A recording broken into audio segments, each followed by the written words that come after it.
వాళ్ళు చేసిన అప్పులకు ప్రతి నెల 6,500 కోట్లు మిత్తి కడుతున్నాం. ఈ 8 నెలల మేము 42,000 కోట్ల అప్పు తెస్తే మేము 50,000 కోట్లు వాళ్ళు తెచ్చిన అప్పు కట్టినాం. 6,500 కోట్ల రూపాయలు ప్రభుత్వ ఉద్యోగస్తుల జీతభత్యాలు, పెన్షన్లు, సోర్సింగ్, కాంట్రాక్ట్ ఏదన్నా అనుకోండి, మీకు ప్రతి నెల జీతభత్యాలు ఇవ్వడానికి 6,500 కోట్లు పోతున్నాయి.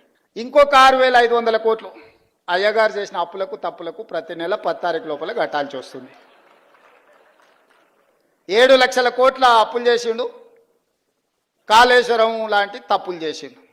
ఈ రెండింటి కలిపి అప్పులకు తప్పులకు కలిపి ఇష్టం ఉన్నా లేకపోయినా, నాకు నచ్చినా నచ్చకపోయినా ఆయన నాకు ఇచ్చిన నజరానా ఏందయ్యా అంటే ప్రతి నెల 6,500 కోట్ల రూపాయలు నేను అప్పులోకి కట్టాల్సిందే. ఏం చేద్దామన్నా అప్పులు వెళ్తున్నాయి.